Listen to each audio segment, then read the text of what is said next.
कृष्ण हे नाव भगवंताने अर्जुनालाही देऊन टाकलं. अर्जुनाचंही एक नाव कृष्ण असं आहे.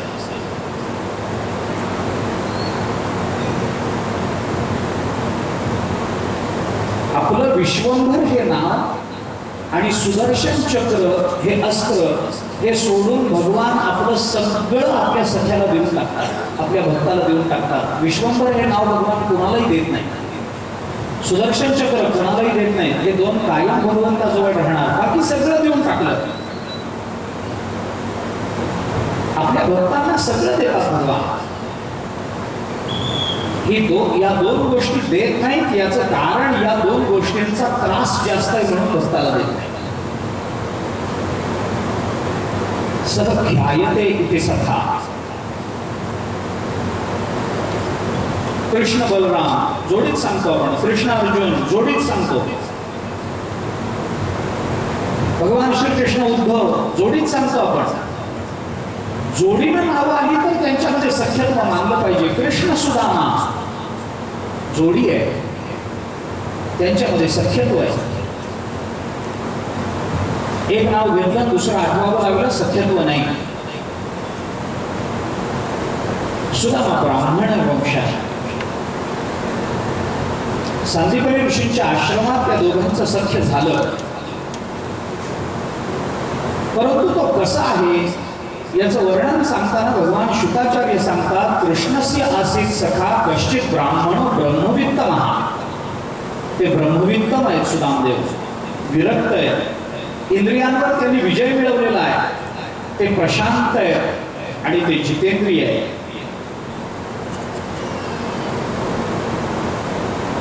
वैराग्य, शांती आणि इंद्रियांवरचा विजय या तिन्ही गोष्टी एकत्रित राहणं हे फार कठीण असतं. लोकांच्या ठिकाणी काही आपण बोलून आलोय, अन्य प्रसंगानं निर्माण होणारं वैराग्य निर्माण होतं, पण अंतःकरण शांत होत नाही त्या वैराग्याने. किंबहुना जगामध्ये तर दुर्दैवाने वैतागालाच वैराग्य म्हणण्याची पद्धत रूढ व्हायला लागली. वैताग निर्माण झाला की हेच वैराग्य असं वाटायला लागतं. काय या संसाराचा वैताग आहे म्हणलं की माणसाला वाटतं मला संसार आवडेल असा झाला म्हणजे हे माझं वैराग्यच आहे. हे वैराग्य नाही, हा वैताग आहे. ज्या प्रपंचावर तो वैतागला त्याच प्रपंचामध्ये गेल्याबरोबर बायकोनी जर अनुकूल असं अन्न रांधून वाढलं तर लगेच त्या प्रपंचाबद्दल त्याचा मनात आसक्ती निर्माण होत असेल तर हा वैताग आहे, वैराग्य नव्हे. मनाची शांती कोणत्याही क्षणी घडू शकते. मन शांत असणं दुर्लभच आहे. ज्याच्याजवळ सगळं असतं त्याचंही मन शांत नसतं, ज्याच्याजवळ काही नसतं त्याचंही मन जगतात शांत नसतं. परंतु संत चरित्र आपण बघितली तर जवळ काही नसताना ज्यांना आत्मलाभाची प्राप्ती झाली ते मात्र सदा संतुष्ट असतात. संतुष्ट सततम योगी यथात्मा दृढ निश्चय मय्यर्पित मनोबुद्धी योमभक्त समे प्रिय. मय्यर्पित मनोबुद्धी स संतुष्ट. जो योगी आहे तो संतुष्ट आहे. योगी आहे म्हणजे ज्यांनी यम नियम पाळलेत. यम नियम पाळलेत म्हणजे इंद्रियांवर ज्यांनी ताबा मिळवला आहे. आत्मनिश्चय आत्मस्वरूपाचा दृढनिश्चय झाला असेल तर तो संतुष्ट मानला पाहिजे. ज्यांनी मन आपल्या स्वतःच्या ताब्यात न ठेवता भगवंताला समर्पित केलं असेल त्याचंच मन शांत होतं. आता कोठे धावे मन तुझे चरण देखील या भाग गेला शिण गेला अवघा जावा आनंद. मन आणि बुद्धी भगवंताला देऊन टाकली की आपोआप ती शांत होतात. कारण भगवंताला देण्याकरता आपल्याजवळ तेवढंच आहे. आपण तेवढंच देवाला देऊ शकतो. दुधाचा अभिषेक केला आणि ह्याचा अभिषेक केला, पाण्याचा अभिषेक केला, फुलं वाहिली, ह्याच्यातलं आपलं काही नाही. दूध गाईचं, सत्ता वासराची, ते त्याच्या लोणचं काढून घ्यायचं, देवाला द्यायचं, देवाला मागायचं मला सगळं दे म्हणून. दुसऱ्याचं घ्यायचं आणि आपण मागायचं. पंढरपूरकडे एक म्हण आहे, गोपाळपूरच्या गाई विष्णुपदाला दान, दुसऱ्याचं घेऊन आपला शहाणपणा त्याच्यात काय मिळवायचा? फुलं झाडाची देवाला द्यायची आणि त्याच्यात हातभर मागायचं. तर ती झाडाची म्हणजे आपल्या झाडाची नाही. सकाळी फिरायला गेल्यावर परत येताना दुसऱ्याच्या झाडाला फुलं दिसली की राहवतच नाही. काही काही जण तर तेवढ्या करता फिरायला जाताना मी बघितले,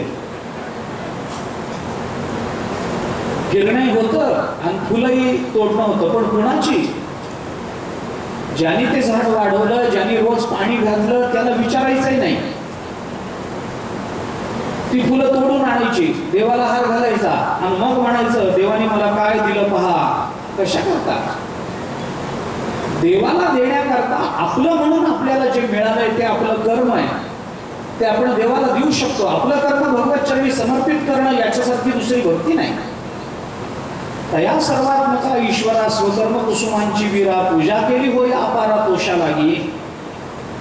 ते कर्म करण्याकरता ज्या बुद्धीचा विचार आहे, ते कर्म करण्याकरता ज्या मनाचा विचार आहे, ज्या चित्ताचा विचार आहे, ज्या अहंकाराचा विचार आहे, हे मन बुद्धी चित्त अहंकार म्हणजे अंतःकरण हे परमात्म्याला समर्पित करणं, एवढंच माणूस परमात्म्याला देऊ शकतो. कारण आपल्या कर्माने जे आपल्याला प्राप्त होतं तेवढ्यावरच आपला अधिकार असतो.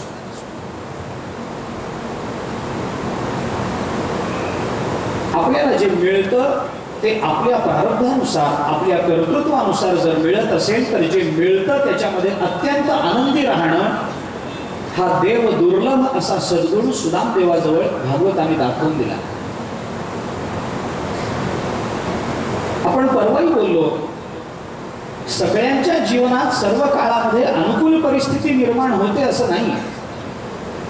काही जणांच्या जीवनामध्ये प्रतिकूल परिस्थिती निर्माण होते प्रारब्धाचा परिणाम आहे. सतीमूले तद्विपाको जात्यायुर्भोग हा पतंजली योगसूत्र सांगतं. जाती, आयुष्य आणि भोग हे आपल्या कर्माचे विपाक म्हणून आपल्याला भोगावे लागतात. चांगली जाती, चांगले भोग आणि चांगलं आयुष्य सगळ्यांनाच मिळतं असं नाही आहे. काही जणांना आयुष्य भरपूर मिळतं पण दारिद्र्यात जगावं लागतं. काही जणांजवळ श्रीमंती असते पण भोग नसतात. श्रीमंती भरपूर आहे पण त्याचा भोग घेता येत नाही. असंच एका ठिकाणी गेलो होतो. एका श्रीमंत व्यक्तीचा परिचय करून दिला. 4 साखर कारखाने यांच्या मालकीचे. चांगली गोष्ट आहे. नमस्कार.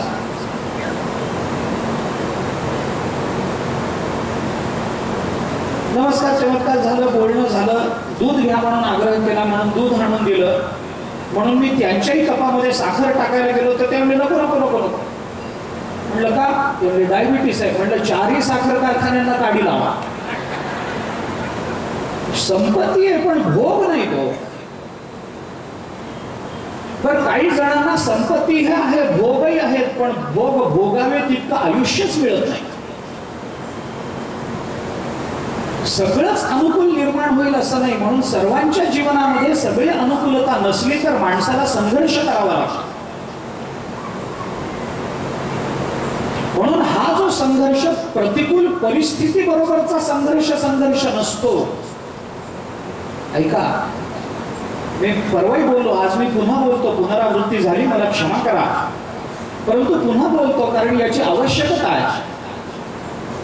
प्रतिकूल परिस्थिती बरोबर लढणं हा संघर्ष नसतो. प्रतिकूल परिस्थितीमध्ये मन शांत ठेवणं याच्यासाठी संघर्ष असतो. संघर्ष प्रतिकूल परिस्थितीच्या परिवर्तनाकरता करावा लागत नाही कधी. कारण निर्माण झालेली प्रतिकूल परिस्थिती हा प्रारब्धाचा विपाक असेल तर त्याच्यामध्ये परिवर्तन करणं हे माणसाचं सामर्थ्य असू शकत नाही.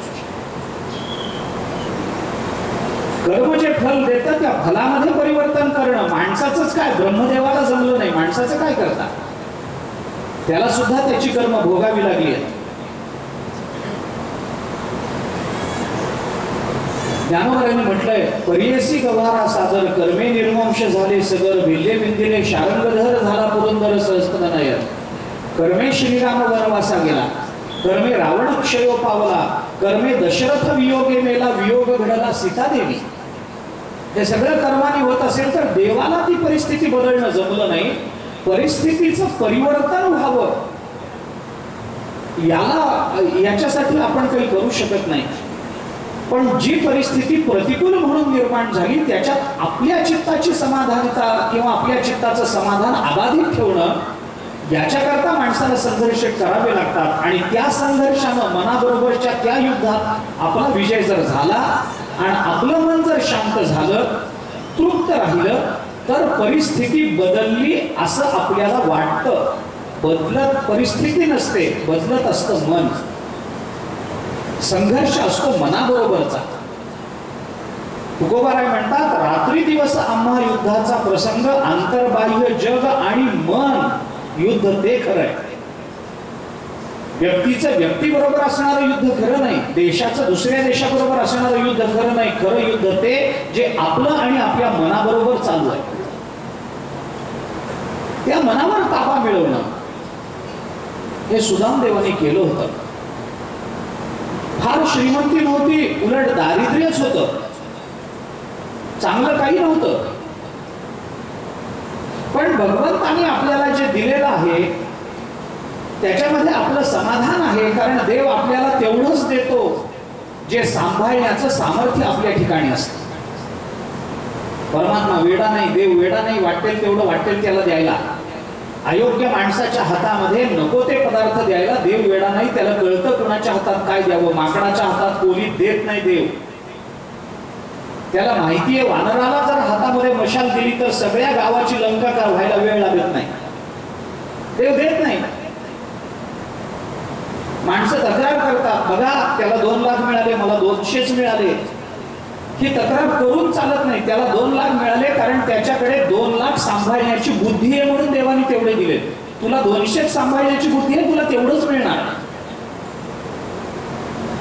तू कष्ट वाढव, आपलं सामर्थ्य दाखव, आपण हे करू शकतो याचा विश्वास निर्माण कर. परमात्मा तुलाही देईल ना, देणार नाही असं नाही. आपल्या अधिकाराची योग्यता, आपल्या ठिकाणी असणाऱ्या सामर्थ्याची अभिव्यक्ती जोपर्यंत आपल्याला करता येत नाही तोपर्यंत जे मिळालेलं आहे त्याच्या पुढचं मिळण्याची शक्यता राहत नाही. ज्याला इंग्रजीमध्ये कॅपॅबिलिटी म्हणतो आपण किती योग्य आहोत त्याच्याकरता. ही योग्यता जोपर्यंत सिद्ध होत नाही तोपर्यंत मिळत नाही काही. नसलेली योग्यता दाखवून मिळवण्याचा प्रयत्न केला तर ते उचित नाही. ते पंचतंत्रामध्ये कथा येते त्या संबंधामध्ये. एके दिवशी एका कोकिळेची आणि एका कावळ्याची भेट झाली. त्या कोकिळेच्या गळ्यामध्ये एक रत्नांचा कंठा होता. गळ्यातली ती माळ बघून कावळ्याने कोकिळेला विचारलं, काय ग हे कुठं मिळालं? ती म्हणाली, काही नाही, काल संध्याकाळी इंद्राच्या दरबारामध्ये माझं गायन होतं, तिथं माझं गाणं इंद्राला आवडलं म्हणून त्यांनी कंठ काढला माझ्या गळ्यात घातला. कावळ्याला आश्चर्य वाटलं. तो तिथून निघाला, तो इंद्राकडे गेला कावळा, आणि इंद्राला म्हणाला, तुम्ही कोकिळेचं गायन ऐकता आणि तिला कंठा देता, कधीतरी आमचंही ऐका की. आता कुठं कोकिळा आणि कुठे कावळा.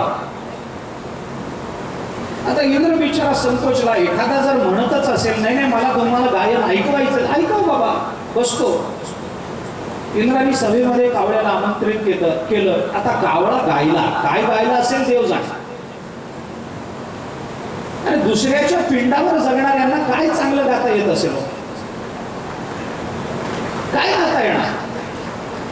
त्यांनी तसं करा. ते इंद्राने सांगितलं, ठीक आहे, चांगलं झालं गायन तुमचं, हे तुमचं मानधन, हे सगळं त्याचा सत्कार केला.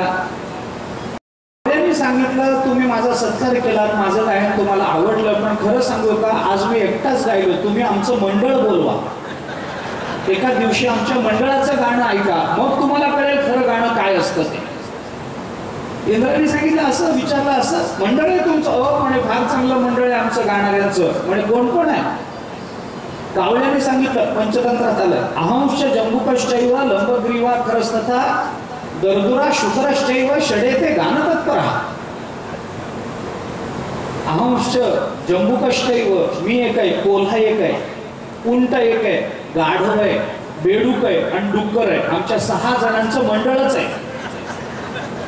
षडेते गानतत्पर, आम्ही सगळे गाण्यामध्ये तत्पर आहोत. हे ऐकल्यावर इंद्राने हात जोडले आणि इंद्राने सांगितलं, धन्य पृथ्वी वज्रत्वम, हे पृथ्वी माता तू धन्य आहेस, ये न याती रसातलम, अजून रसातळाला गेली नाहीस, धन्य आहेस तू. का? अगं इथे एकट्याच्या आवाजाने स्वर्ग फाटून चालला, हे 6 जण तुझ्यावर अखंड ओरडत असतात, तुला काही धक्का बसत नाही, पृथ्वी माता तू धन्य आहेस. एकेन फटित स्वर्ग हा षडवीर यत्र निरंतरम, धन्य पृथ्वी वज्रत्वम येन याती रसातलम.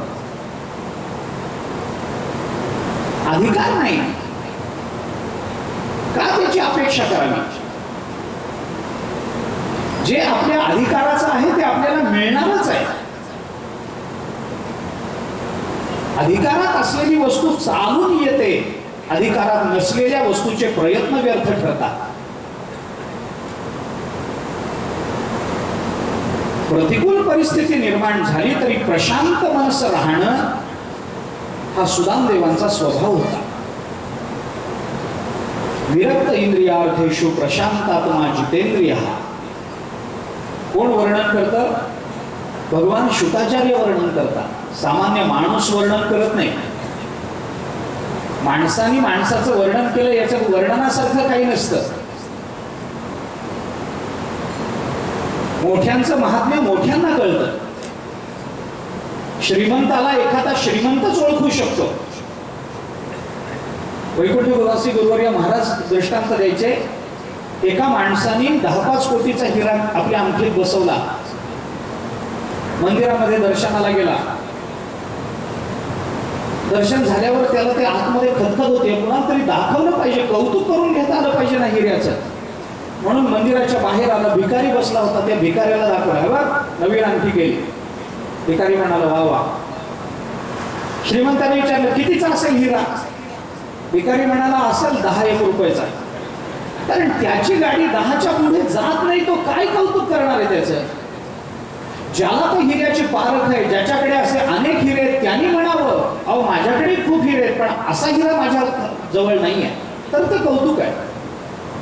भक्ताचा महिमा भक्ताची जाणती दुर्लभत्या गती आणिकास. भगवान शुकाचार्य वर्णन करतात, विरक्त इंद्रियार्थेषु प्रशांतात्मा जितेंद्रिय यद्रच्छयोपन्नेन वर्तमानो ग्रहाश्रमे तस्य भार्या कुचैलस्य क्षुक्षामा च तथा विधा. दारिद्र्य होतं घरामध्ये.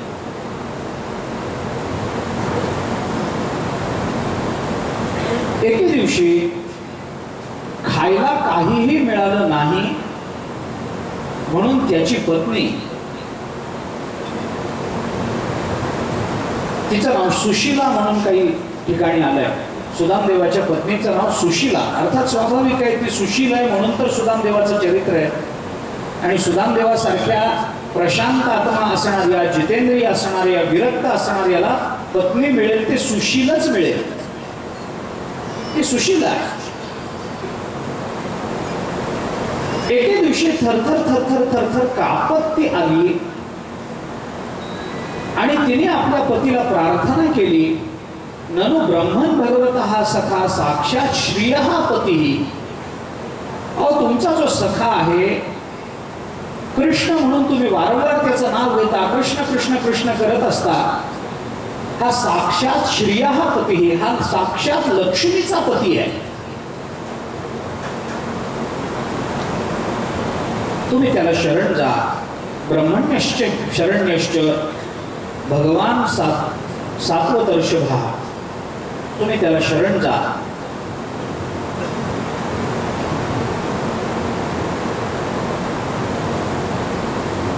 गंमत याच्यात आहे की थरथर कापत आली. तस्य भार्या कुचैलस्य क्षुक्षामाच तथा विधा. थरथर कापत आली का? 7-8 दिवस जेवायलाच मिळालं नाही. पोटात अन्नाचा कणच गेला नाही. पाण्यावर किती दिवस राहणार?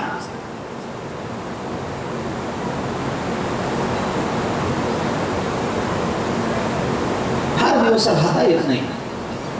पाणी किती टिकणार? जेवढं मिळालं तेवढं मुलांना दिलं, जेवढं मिळालं तेवढं नवऱ्याला खाऊ घातलं. आपण मात्र नाही, माझ्यासाठी ठेवलंय असं करून काहीही न ठेवता केवळ पाण्यावर राहिली. अंगात ताकद राहिली नाही, पाऊल टाकायचं सामर्थ्य राहिलं नाही, विकलांग झाली, पायावर उभं राहायची शक्ती नव्हती म्हणून पाय कापत होते. थरथर त्या पायानं आली. मग नवऱ्याला म्हणाली, अहो तुमचा मित्र साक्षात लक्ष्मीचा पती आहे, तुम्ही त्याच्याकडे जा, त्याला शरण जा, तो तुम्हाला काहीतरी देईल. इतक्या मोठ्याने दिलेलं अल्प सुद्धा लहानाला जन्म जन्मांतरामध्ये पुरत जात.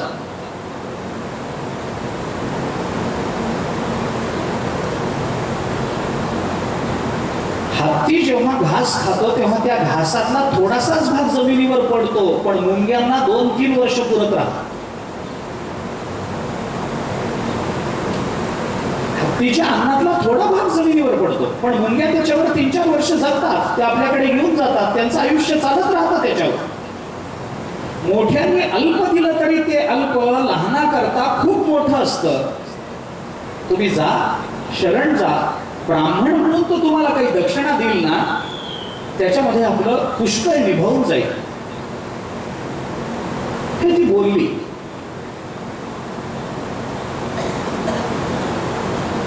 पतिव्रता प्रतिम्प्राहं लायता वदनेन सा दरिद्रासीत मानासा वेपमानाभिगम्यच. लहान मुखानं ती आपल्या नवऱ्याला म्हणाली, चेहरा वाळलेला, पाय थरथर कापताय. हे त्या परिस्थितीचं वर्णन करण्याचं कारण एवढंच आहे. 2-3 गोष्टी आहेत, सगळंच सांगणं शक्य नाही, परंतु जोपर्यंत अगदीच आता आपलं शरीर आपल्या पायावर उभं राहणार नाही अशी परिस्थिती निर्माण होते, तेव्हाच देवाची मदत घ्यावी हे सुदाम देवाच्या पत्नीनं आपल्याला दाखवून दिलंय. तोपर्यंत इतकं दारिद्र्य काय, त्या दिवशीचं दारिद्र्य होतं काय? पहिल्यापासून दारिद्र्य होतच. आतापर्यंत अनेक वेळेला जेवायला मिळालं नव्हतं, पण 4 दिवस मिळालं नाही, 5व्या दिवशी थोडं मिळालं, 2 दिवस मिळालं नाही, 3ऱ्या दिवशी मिळालं. भगवंतानी या ना त्या प्रकारानं आपलं रक्षण केलंय. पण आता पायावर उभं राहणं शक्य नाहीये, पोटामध्ये पाण्याशिवाय दुसरं काही नाहीये, चेहरा म्लान झालाय, शरीराचं तेज निघून चाललेलं आहे, आणि शास्त्र म्हणतं आत्मानं सततम रक्षेत. आपलं रक्षण आपण कोणत्याही प्रकारानं केलंच पाहिजे. आत्मार्थे पृथ्वी त्यजेत. गावाचं रक्षण होत असेल तर कुळाचा त्याग करा, हरकत नाही, एखादं कुळ जाऊ द्या, पण गाव राखलं जातं ना. राज्याचं रक्षण होणार असेल तर एखाद्या गावाचा त्याग करायला हरकत नाही. पृथ्वीचं रक्षण होणार असेल तर एखाद्या देशाचा त्याग करायला हरकत नाही. पण आत्मसत्ता प्राप्त करून घ्यायची असेल तर पृथ्वीचा त्याग करायलाही माणसांनी मागे पुढे पाहू नये.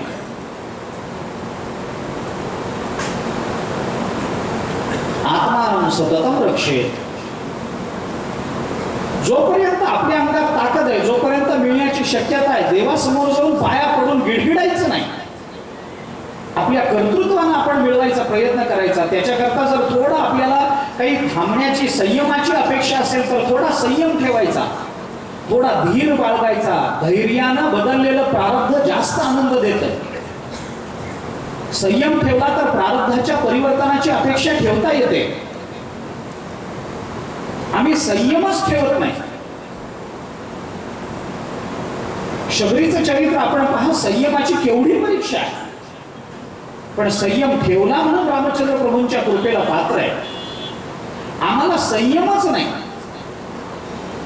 काय शिकवते सुशीला, काय शिकवते शबरी आम्हाला?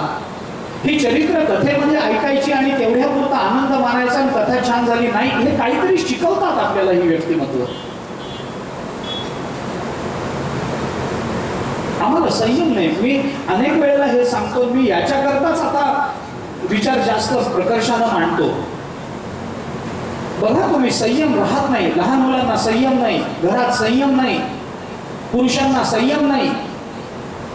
माणसं हॉटेलमध्ये जातात, तिथला माणूस विचारतो काय आणू, मग ते सांगतात हे आण ते आण. ते येईपर्यंत संयम नसतो. उगीच पाणी प्यायचं, टेबलावर तबला वाजवायचा, हे चालूच राहतं. थांबा ना, शांत बसा, निवांत बसा. आता नवीन काळामधलं सांगतो, हे लॅपटॉप आहेत, कॉम्प्युटर्स आहेत, हे सुरू करताना त्याचं बटन दाबलं जातं. ते यंत्र सुरू व्हायला त्याची सिस्टीम, जी ऑपरेटिंग सिस्टीम असते ती कार्यप्रवृत्त व्हायला त्याला काही मिनिटं लागतात. त्याला बूटअप होणं म्हणतो आपण.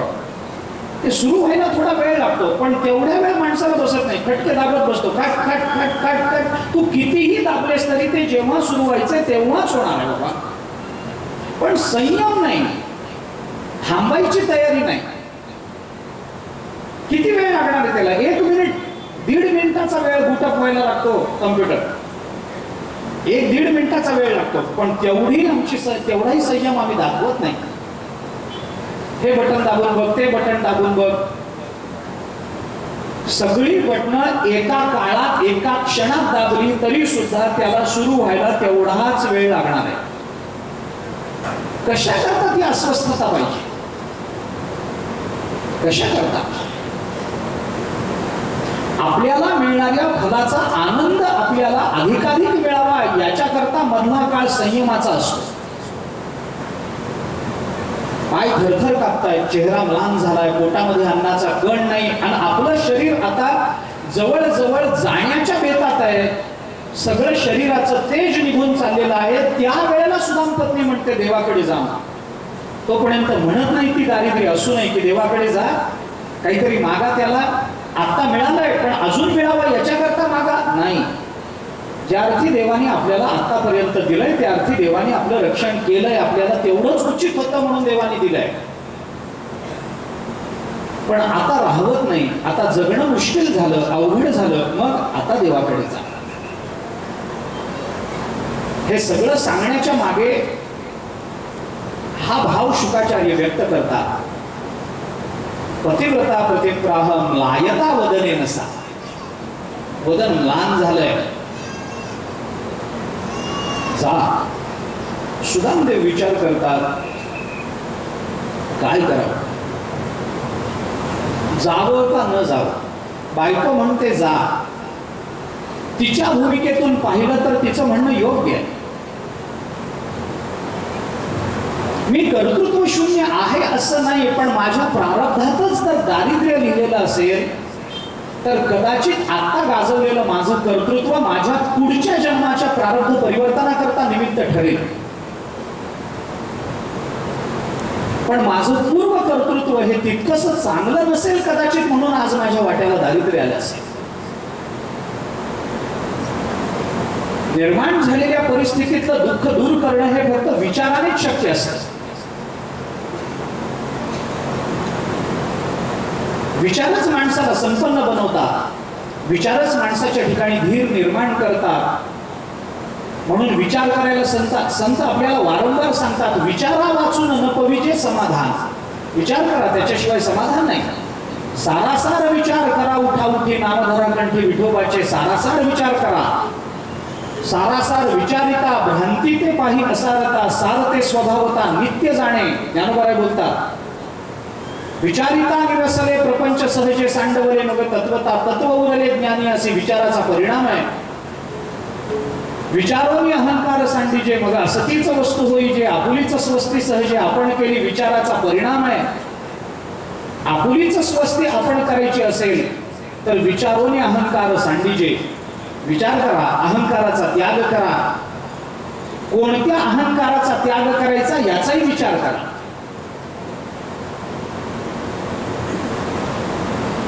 विचार विवेक याच्याशिवाय जीवन समाधानी होणार नाही. सुदामदेव विचार करतात काय करावं, जावं का न जावं.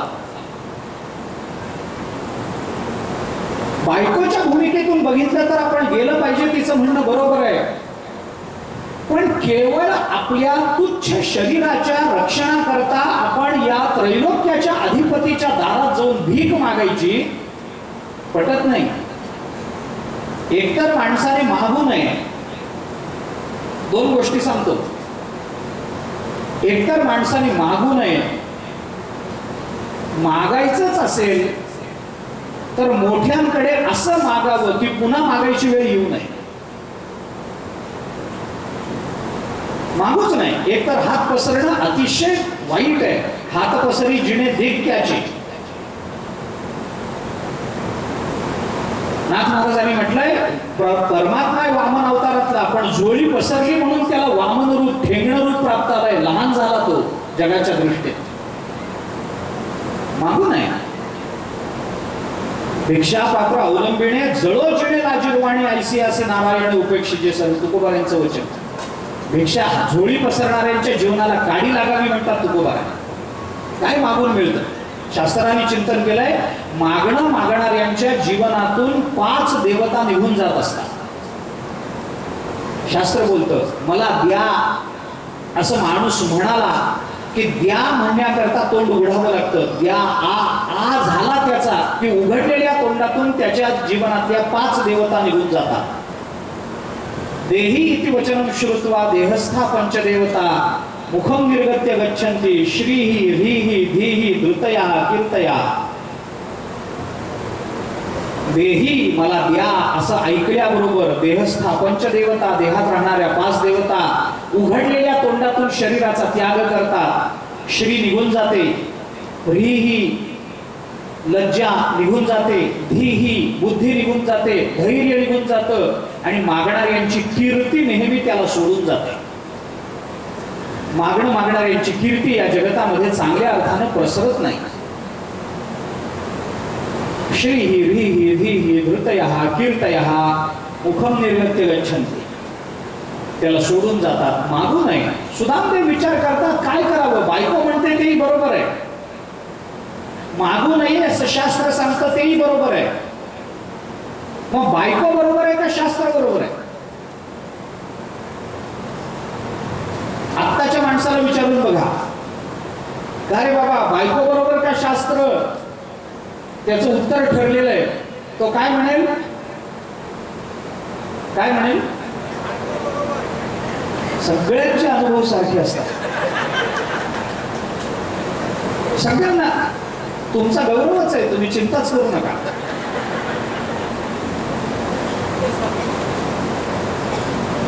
पण शहाणा मनुष्य जेव्हा अंतःकरण दोलायमान होतं आणि निर्णयामध्ये जरा काठिण्य प्राप्त होतं, दोन्ही पक्ष ज्या वेळेला बरोबर वाटायला लागतात तेव्हा शहाणा मनुष्य दोन्हीचा समन्वय साधत असतो. देवाकडे जावं आणि काही मागावं, या बायकोच्या म्हणण्यातलं काही मागावं याचा त्याग करून देवाकडे जावं याचा स्वीकार सुदामदेव करतात.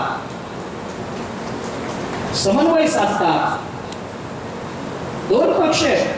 आपलं मन म्हणतं देवाकडे जाऊ नये कारण शास्त्र सांगतं म्हणून, आणि बायको म्हणते देवाकडे जा, काहीतरी मागा, तो देईल तर आपला जन्म कृतार्थ होऊन जाईल. देवाकडे जाऊन काहीतरी मागा आणि शास्त्र सांगतं कुणाकडेही काहीही मागू नये, पण देवाकडे मात्र जावं, देवाचं दर्शन घ्यावं. हे जर दोन्ही बाजूनी देवाकडे जावं या दोन्ही भूमिका समानत्वाने येत असतील तर काहीतरी मागा. या दोन्ही त्याज्य भूमिकांचा त्याग करून सुदामदेवाने देवाकडेच गेलं पाहिजे याचा समन्वय केला. आणि सुदामदेव विचार करतात चला या निमित्तानं देवाचं दर्शन तरी होईल. शहाणा मनुष्य समन्वयाची भूमिका स्वीकारतात. ज्याच्या ठिकाणी जो प्रशांत आत्मा आहे, जितेंद्रिय आहे, तो नेहमी मधली भूमिका अत्यंत आनंदाने स्वीकारतो की ज्याच्यामुळे सगळ्यांचं समाधान होईल. बायकोचंही समाधान झालं, शास्त्राचंही उल्लंघन झालं नाही. समन्वय केला पाहिजे. जगद्गुरु शंकराचार्यांनी ब्रह्मसूत्राचा 2रा अध्याय केवळ समन्वयाच्या भूमिकेकरता खर्च केला. पूर्व पक्षामध्ये मांडलेला सगळा विचार अधिकरणामध्ये मांडलेल्या विचाराला विरोध करणारा पण श्रुती संमत दाखवत आहे.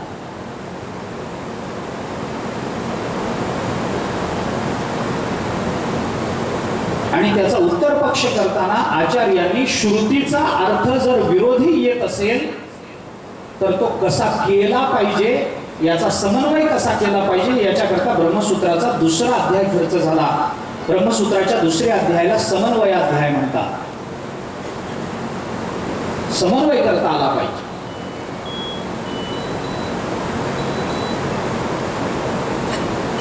छांदोग्यामध्ये सदैव सौम्य इदमग्रासीत एकमेवाद्वितीयं तदैक्षत बहुस्यां प्रजाये अशी श्रुती येते. आणि या श्रुतीच्या खालोखाल असदेव सौम्येदमग्र असीत अशी श्रुती येते. सतेव असीत का असतेव असीत, या जगताच्या आरंभी सतच होतं आणि या जगताच्या आरंभी असतच होतं.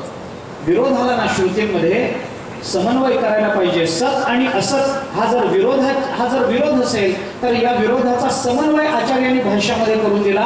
आचार्य म्हणतात या जगताच्या आरंभी सतच होतं, पण श्रुती म्हणते ना असत होतं, म्हणून आचार्य म्हणतात सतच होतं, सताला सोडून बाकी सगळं असत होतं. या जगताच्या आरंभी असतही होतं, पण सताला सोडून सगळं असत होतं. आणि म्हणून सतेव असीत या एवकाराला महत्व आहे, समन्वय. तुकोबारा एके ठिकाणी म्हणतात करावी तातडी परमार्थी, ऐकणे तातडी करा. आणि ते तुकोबारा म्हणतात तुका म्हणे येथे नचले तातडी प्राप्त काळ घडी आल्या वेळ. तुका म्हणे यासी नचले तातडी अनुभवे गोडी येईल कळो. काही ठिकाणी म्हणतात तुकोबाराय तातडी करा, आणि तेच तुकोबाराय म्हणतात अजिबात गडबड करू नका. काय करा? समन्वय करा, समन्वय करायचा. तातडी करा आणि तातडी करू नका याचा अर्थ काय? करावी तातडी परमार्थी आणि तुका म्हणे येथे नचले तातडी. समन्वय काय करता? त्याचा समन्वय इतकाच की परमार्थात येईपर्यंत तातडी करा, परमार्थात आल्यावर गडबड करू नका. मग हळूहळू चाला, कोणी कोणाशी न बोला, मग तातडी नाही. नचले तातडी हेही बरोबर आहे, तातडी हेही बरोबर आहे.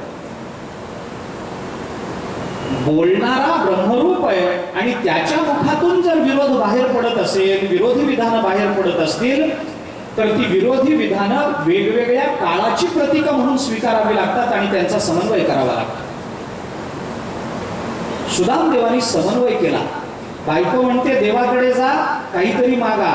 शास्त्र म्हणतं देवाकडे जा पण काही मागू नका. मग काही मागा आणि काही मागू नका या विरोधाचा त्याग करायचा आणि देवाकडे जा या समान मताचा स्वीकार करून समन्वयाची भूमिका सुदामदेवाने स्वीकारली.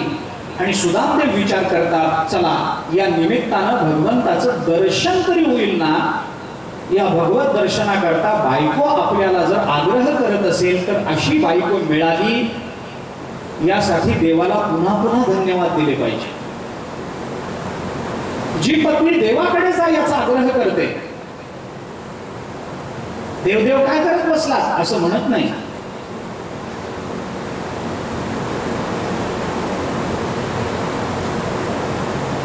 जोरू देना तो अच्छी देना, कबीर महाराजांचं वचन आहे. कबीर महाराजांकडे एक मुलगा गेला म्हणतात, तरुण मुलगा. कबीर महाराज विणत बसले होते. तो म्हणाला अहो माझ्या घरचे लोक माझं लग्न करून म्हणून माझ्या मागे लागले, करू का नको? आता हे काय कबीर महाराजांना विचारावेत असे प्रश्न आहेत का? परमात्मा प्राप्ती कशी होईल, मायेचा त्याग कसा करावा, विचार कसा करावा, हे विचारावं कबीर महाराजांना. माझं लग्न कधी होईल कबीर महाराजांना विचारायचं. करू का नको लग्न? कबीर महाराज काही बोलले नाही. आपल्या बायकोला हाक मारली. बायको आल्यावर तिला सांगितलं दुपारची वेळ, ऊन पडलेलं, आणि तिला सांगितलं जरा दिवा लावून आण. तिने बिचारीने दिवा लावून आणला. आणून त्यांच्या समोर ठेवल्याबरोबर तिच्याकडे बघितलं. जे चिडले, तुला काही कळत नाही, एवढा सूर्य असताना दिव्याची काय गरज आहे का? साध्या गोष्टी तुम्हाला सांगाव्या लागतात. तेल जाळलं, माझी वाद झाली, सगळं झालं, खर्च झाला, वेळी कुठली, चल घेऊन जा दिवा, काही कळत नाही तुला. तिने शांतपणाने दिवा उचलला आणि ती आत निघून गेली. पुन्हा विणत बसले. याला काही कळणार, ह्यानेच दिवा लावा म्हणून दिवा लावून आण म्हणून सांगितलं. हेच तिच्यावर रागावतात. त्याला वाटलं जाऊ दे यांचा प्रपंचाचा विषय. तो म्हणाला अहो सांगा ना काय करू, लग्न करू का नको? कबीर महाराज म्हणाले अजून कळलं नाही का मूर्खा तुला? म्हणजे काय झालं? कबीर महाराज म्हणाले अशी मिळाली तर कर, नाहीतर भानगडीत पडू नको.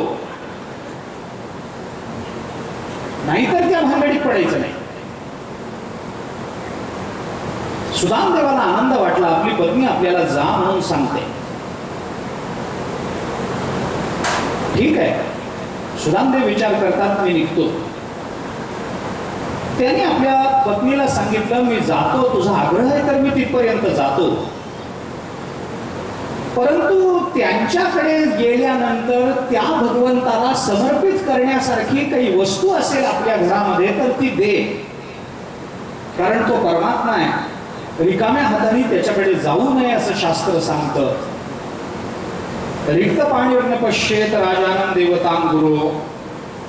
राजा, देव आणि गुरु यांना भेटायला जाताना रिकाम्या हातानं जाऊ नये. मुठभर तांदूळ तरी घेऊन जावेत, एखादं फूल तरी घेऊन जावं, एखादं सुगंधी द्रव्य तरी घेऊन जावं, काही नसेल तर एखादं झाडाचं पान समर्पित करावं.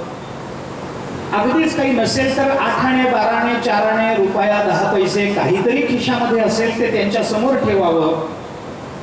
पण भगवंताचं दर्शन रिकाम्या हाताने घेऊ नये. त्यामुळे लोक देवाला जाताना छत्री नाही तर काठी घेऊन जातात, रिकाम्या हाताने जात नाही.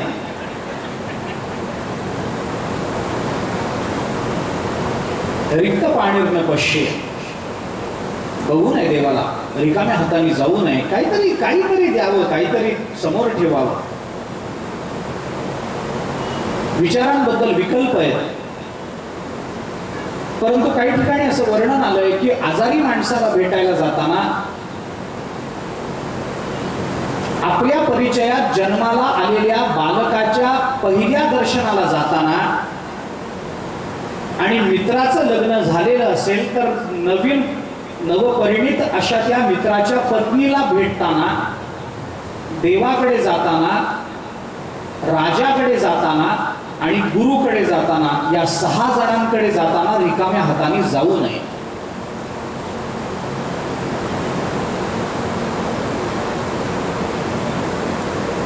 सुदामदेवानी पत्नीला सांगितलं, घरात काही असेल तर आण, त्यांना देण्यासारखी काही वस्तू असेल तर आण. सुदामदेवाच्या पत्नीनं विचार केला, काय द्यावं.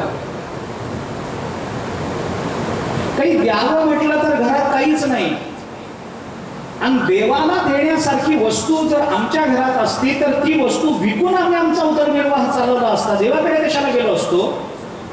पण देण्यासारखं काही नाही ना, मग काय करावं. भागवतांनी फार खुलाशाने सांगितलं नाही, पण अन्य पुराणामध्ये ही कथा खूप भावरूपाने फुलवली. सकाळी निघणार, सुदामदेवाने पत्नीला सांगितलं, देवाला देण्याकरता काही आण, घरात काही नाही.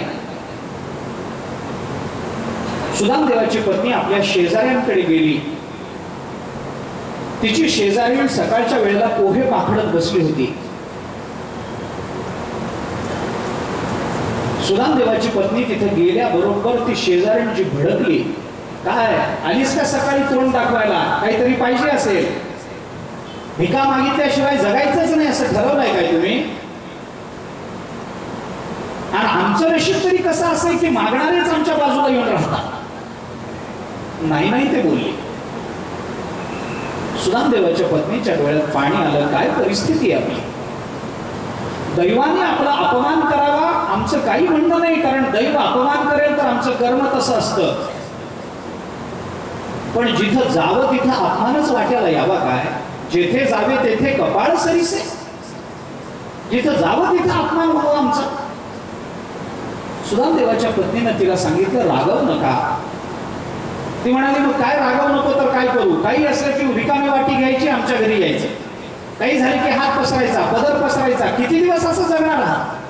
आणि आम्ही कमावतो ते काय, तुमची पोट भरण्याकरता कमावतो काय, कशाकरता येऊन भिका मागता दारामध्ये. सुदामदेवाच्या पत्नीनं सांगितलं, एवढं एकदा द्या, पुन्हा मागणार नाही. कारण तिला माहिती होतं आपला नवरा ज्याच्याकडे चाललाय तो पुन्हा हात पसरायला देणार नाही आपल्याला. तो कृपा करेल. माझा नवरा त्याचं अखंड भजन करत असतो, तो आम्हाला वाऱ्यावर सोडणार नाही. एकदा द्या, परत नाही. तिने सांगितलं. नाराज झाली ती शेजारी. काय करते. ठीक आहे, पोहे पाकडत बसली होती. काही महात्म्यांनी सांगितलंय पोह्यावर जमा झालेला कोंडा तिने सगळा काढला आणि तिला देऊन टाकला, घेऊन जाईल. पण भागवतांनी सांगितलंय 4 मुठी पोहे. भागवतांनी 4 मुठी असं परिमाण दिलंय त्याला. 4 मुठी पोहे. 4 मुठी म्हणजे अगदी मुठभर. आपण जर घट्ट मूठ दाबून एखादा पदार्थ पकडला त्याच्यामध्ये तर तो घासभरच राहतो. मुठभर म्हणजे घासभर असा त्याचा अर्थ आहे. 4 घास पोहे देऊन टाकले. ते पोहे घेऊन आली. तिखट नाही, मीठ नाही, फोडणी नाही, त्याच्यामध्ये काही घातलेलं नाही. सुदामदेवांचं ते फाटकं उपकरण घेतलं ते उपरणं ज्या भागामध्ये चांगलं होतं त्या भागामध्ये पोहे ठेवले, त्या उपरण्याला गाठी बांधल्या आणि नवऱ्याजवळ दिलं आणि सांगितलं देवाला देण्याकरता आता आपल्या घरात एवढंच आहे, घेऊन जा. सुदामदेवाने ते स्वीकारलं. सुदामदेव प्रवास करत करत करत करत निघाले, द्वारकेला येऊन पोहोचले.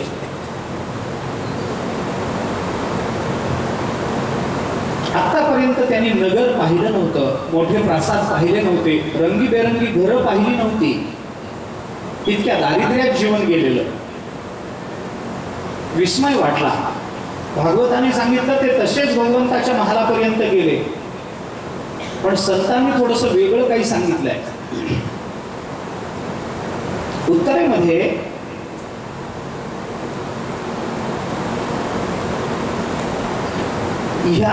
या कथा संदर्भामध्ये ते नरोत्तम दास नावाचे भगवत भक्त होऊन गेले. त्यांनी सुदामदेवांचं चरित्र फार सुंदर लिहिलंय. सुदामदेव आले, भगवंताच्या दारामध्ये येऊन उभे राहिले चौकशी करत. द्वारकेत आल्यावर त्याने लोकांना विचारलं, कृष्ण कुठं राहतो, कृष्ण कुठं राहतो. कृष्ण एकेरी नाव ऐकायची सवय नव्हती द्वारकेला. कोणा माणूस डोकं फिरलं काय, कृष्ण म्हणतो, आदराने बोलत नाही, पण यांना सखा होता ना तो. लोकांनी सांगितलं, तिथपर्यंत येऊन सुदामदेव उभे राहिले. द्वारपालांनी अडवलं, कुठं आहात, कृष्णाला भेटायचंय. कोण तुम्ही, मित्र आहे त्याचा लहानपणीचा, नाव सुदामा. पहारेकऱ्याने सांगितलं, द्वारपालांनी सांगितलं, थांबा इथं, कोणी येईल, आम्ही देवाचा मित्र आहे म्हणेल आणि आत घुसेल असं चालणार नाही, आम्ही जाऊन आधी देवाला विचारतो, त्यांनी परवानगी दिली तर तुम्हाला आत सोडतो. ठीक आहे, सांगा, सुदामा म्हणून मित्र आला म्हणून सांगा कृष्णाला. पहारेकरी आत गेला. भगवान श्रीकृष्ण रुक्मिणी मातेसह पलंगावर बसलेले होते. रुक्मिणी माता त्यांच्या चरणाजवळ बसलेली चरणसंवाहन करीत होती.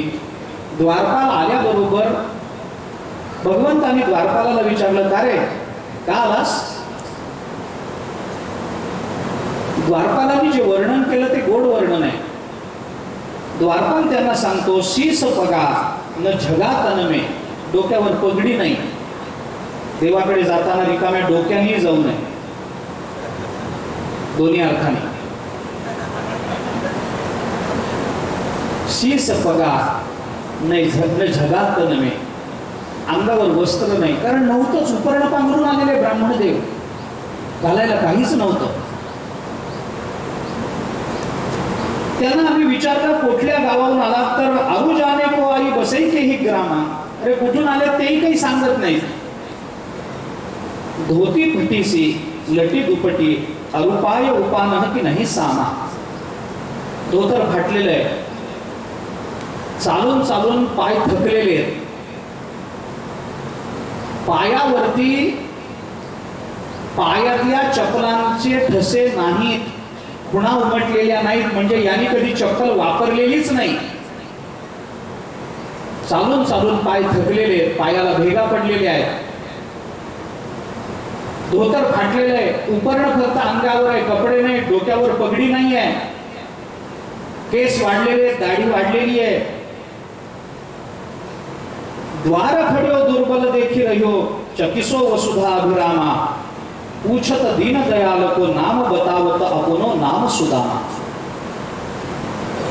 कोण आहे माहिती नाही, कुठल्या गावावरून आला माहिती नाही, अंगावर चांगले कपडे नाही, डोक्यावर पगडी नाही, वस्त्र नाही, पायामध्ये चपला नाही, चालून चालून थकलेला आहे, शरीर सगळं दुर्बल झालेलं आहे. आम्ही चौकशी केली तर फक्त आपलं नाव सुदामा आहे असं सांगतो. हे द्वारपालांनी सांगितलं. सुदामा हे नाव कानावर पडल्या बरोबर भगवान तटकन उठून राहिले, लक्ष्मीला बाजूला केलं. सुदामा आला माझा, त्याला आत घेऊन ये, आत घेऊन ये असं म्हणून भगवान पटकन उठून बसले. द्वारपाल त्याला आणायला निघाल्या बरोबर भगवंताला राहवलं नाही, भगवान वेगानं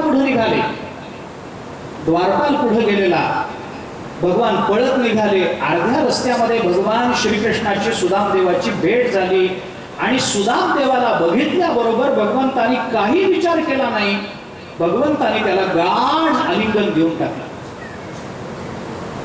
अनेक वर्षांमध्ये केवळ शरीराचा वियोग, विचाराचा तर कधीच नव्हता. भक्ताचा आणि परमात्म्याचा विचाराचा वियोग कधीच होत नाही, कारण परमात्म्याचं भक्त जेवढं चिंतन करत राहतो तेवढंच परमात्मा देखील आपल्या भक्ताचं चिंतन करत असतो. पण शारीर वियोग झाला होता, भगवंताने तो वियोग मिटवून टाकला. विचार करा, सोन्याच्या पलंगावर झोपलेले भगवान सुखात चाललं होतं. लक्ष्मी माता पायाजवळ बसलेली आहे, पाय दाबते आहे, सगळी अनुकूलता होती. पण जेव्हा आपला भक्त आला तेव्हा आपल्या सगळ्या अनुकूलतेचं क्षणार्धात विसर्जन करायला भगवान मागे पुढे पाहत नाही. इतकं भगवंताचं आपल्या भक्तावर प्रेम आहे. सुदामदेवाला बघितल्याबरोबर आलिंगन दिलं. सुदामदेवांना सोन्याच्या सिंहासनावर बसवलं. सेवकांना सांगितलं, अरे हा ब्राह्मण आहे, माझा मित्र आहे, लहानपणापासून आम्ही एकत्रित वाढलेलो आहोत, याची मला पूजा करायची आहे, पूजेची सामग्री आणा. सुदेव ब्राह्मणाची पूजा केली, पण सुदामदेवाची पूजा भगवंताने फार विलक्षण बांधली. पूजा सामग्री, याची पूजा करायची आहे म्हणल्याबरोबर सगळ्या सेवकांनी, आता भगवंताची पूजा आहे, भगवंतानी केलेली पूजा आहे, ती काही सामान्य असणार आहे. सोन्याच्या घागरीमध्ये गंगेचं पाणी आलं, लोकविलक्षण अशी सगळी पुष्पमाला आली, चंदन आलं, सगळीच द्रव्य, उत्तमोत्तम सुगंधी द्रव्य तिथे आली. पाय धुवायला सोन्याची परात, सोन्याच्या कळशीतून गंगा, सगळी अनुकूलता. भगवंताने सुदामदेवाला वर बसवलं, पूजेची तयारी केली आणि सुदामदेवाकडे बघितल्यानंतर भगवंताच्या हे लक्षात आलं की या महात्म्याची उंची इतकी आहे, हा प्रशांतात्मा आहे, हा जितेंद्रिय आहे, हा भगवद्रूप झालेला आहे, याच्या उपकाराचा आपल्यावर रोज आहे. हा इतका मोठा आहे की आपण जी सोन्याच्या सामग्रीनं त्याची पूजा करायची ठरवलेली आहे, हे सगळी सोन्याची सामग्री याच्या विद्वत्तेपुढे आणि याच्या प्रतिभेपुढे तुच्छ आहे, काही उपयोग नाही याचा. मग काय करावं? याची पूजा तर केली पाहिजे. सोन्याच्या परातीत याचे पाय ठेवणं म्हणजे पायाचा अपमान आहे. याच्या पायावर सोन्याच्या कलशातून आणलेली गंगा समर्पित करणं म्हणजे याच्या पायाचा अपमान आहे, कारण याच्या पायानं गंगा पवित्र होते, गंगेने याचे पाय धुण्याचं कारण नाही. हा इतका मोठा आहे. मग आपल्या जवळ आता चांगलं पाणी नाही, याच्या प्रतिभेपुढे टिकणारं, याच्या मोठेपणापुढे टिकणारं पाणी नाही, याच्या अंतःकरणातल्या भक्तीच्या प्रामाणिकपणापुढे टिकणारी कोणती परात आपल्या जवळ नाही. हे बघितल्यावर भगवंतानी ही सगळी पूजा सामग्री दूर केली आणि भगवंतानी सुदामदेवाची पूजा कशी केली याचं वर्णन नरोत्तम दासांनी केलंय. ते म्हणतात, देखी सुदामा की दिनदशा, करुणा करके करुणानिधी रोये, पानी परात को हाथ छियो नहीं, नयनन के जल से पगद होय. नरोत्तम दास सांगतात,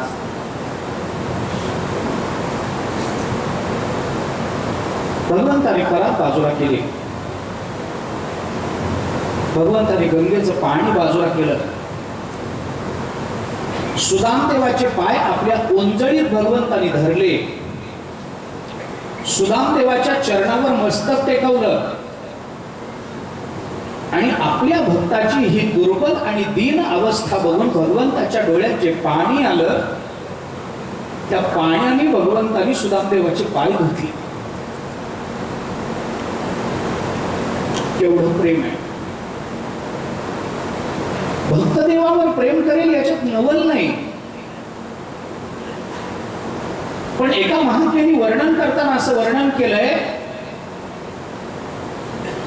की भक्त देवावर जेवढं प्रेम करतो त्याच्या लक्षावधी पटीनं परमात्मा आपल्या भक्तावर प्रेम करत असतो.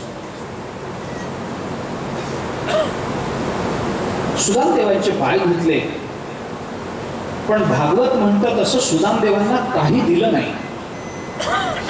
इतर पुराणांनी वर्णन केलंय, सुदामदेवाला आहेर दिला, अलंकार दिले, त्याला ठेवून घेतलं. भगवंताच्या सुदामदेवाच्या गप्पा खूप रंगल्या. सुदामदेवाला भगवंताने विचारलं, का रे लग्न केलं? हो म्हणे, देवा केलं. कोण आहे बायको? सुशीला. वा वा सुदामा, छान बायको मिळाली की रे तुला. प्रपंच कसा चाललाय? सुदामदेव म्हणाले, देवा तुझ्या कृपेने खूप आनंद आहे. काय आनंद होता महाराज, काय आनंद होता संसारात.